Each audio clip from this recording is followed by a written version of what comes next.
Hello दोस्तों, मैं फिर हाजिर हूँ एक और अच्छी कहानी के साथ। ऐसी कहानी दोस्तों आपने कभी नहीं सुनी होगी।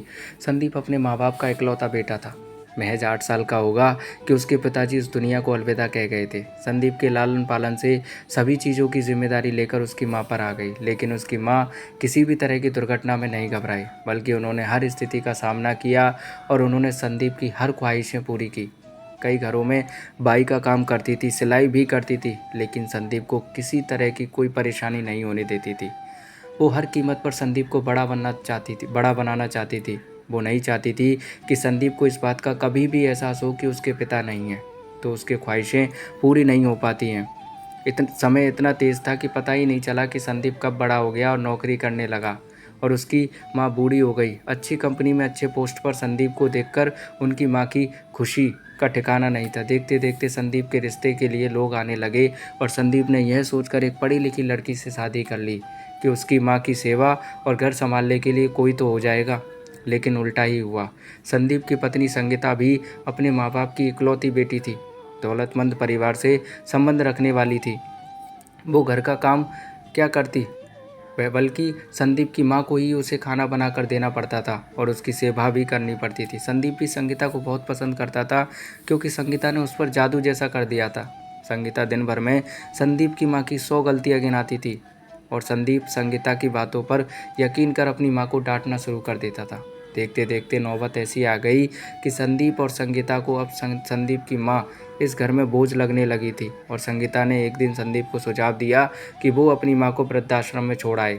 संदीप बात से हिलसा गया था, पर संगीता के बार बार कहने पर वो अपनी माँ को वृद्धाश्रम में छोड़ आया और अपनी माँ से कहा, मेरा स्थानांतरण दूसरे शहर में हो गया है माँ, तुम चिंता मत करना, मैं एक दिन आपको ज़रूर लेने के लिए आऊँगा।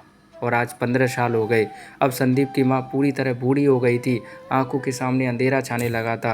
वो रोज़ उस वृद्धाश्रम के गेट पर बैठ कर के पिछले सालों से इंतज़ार कर रही थी कि उसका बेटा उसे लेने के लिए एक दिन ज़रूर आएगा, लेकिन अभी तक संदीप लौट कर नहीं आया था। रोज़ की तरह एक दिन संदीप की माँ उसी वृद्धाश्रम के गेट पर बैठी धुंधली आंखों से संदीप का रास्ता देख रही थी। तभी संदीप का जो कि एक पुराना दोस्त था, उस वहाँ पर आया, जो संदीप के कॉलेज में उसके साथ पढ़ा था और दोनों करीबी दोस्त थे। एक एनजीओ के काम से वह वृद्धाश्रम में आता है और उनकी नज़र गेट पर बैठी संदीप की माँ पर पड़ती है। वो उनके पास जाता है और कहता है, चाची। चाची शब्द सुनते ही संदीप की माँ राकेश को धुंधली आंखों से देखने की कोशिश करती है, लेकिन पहचान नहीं पाती और पूछती है, कौन?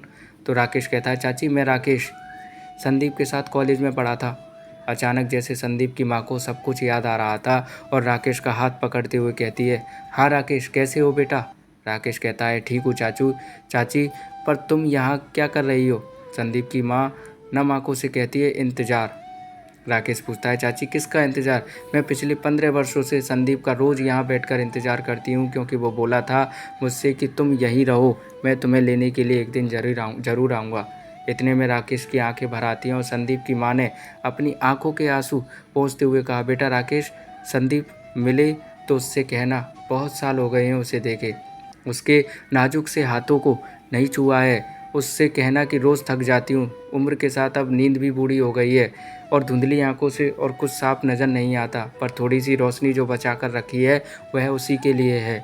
इस रोशनी के ख़त्म होने से पहले वो एक बार आ जाए तो मुझे कुछ नहीं चाहिए, उसके साथ उसके घर पर भी नहीं रहना, बस बस बस एक बार उसे देख लूं। आंखों में बहते आंसू के साथ संदीप की माँ अंदर जाने लगती और राकेश मुँह बधिर होकर उन्हें एकटक देख रहा था। उसकी आंखों के आंसू थमने का नाम नहीं ले रहे थे। दोस्तों, यह सिर्फ एक संदीप की माँ की कहानी नहीं है, बल्कि संदीप जैसे सैकड़ों ऐसे लोग हैं जो माँ की ममता को, उनके प्यार को और उनके दुलार को संभाल नहीं पाते। और संदीप की माँ जैसे हजारों माएँ हैं जो कई सालों से वृद्धाश्रम में अपने बेटे का इंतजार कर रही हैं। बूढ़ी हो गई हैं, हाथ कांप रहे हैं, शरीर मर चुका है, लेकिन फिर भी उन्हें उम्मीद है कि उनका बेटा एक दिन उनसे ज़रूर मिलने के लिए आएगा। निष्कर्ष, आखिर क्यों दोस्तों हम अपने माता पिता के साथ ऐसा क्यों करते हैं? जब माँ के पास कुछ नहीं था फिर भी हमारे लिए बहुत कुछ था, और जब आज हमारे पास सब कुछ भी है तो माँ के लिए कुछ भी नहीं। तो दोस्तों, मैं उम्मीद करता हूँ कहानी आपको अच्छी लगी होगी, इसलिए लाइक कमेंट शेयर ज़रूर करें और चैनल को ध्यान से सब्सक्राइब कर लें। कहानी सुनने के लिए बहुत बहुत धन्यवाद दोस्तों।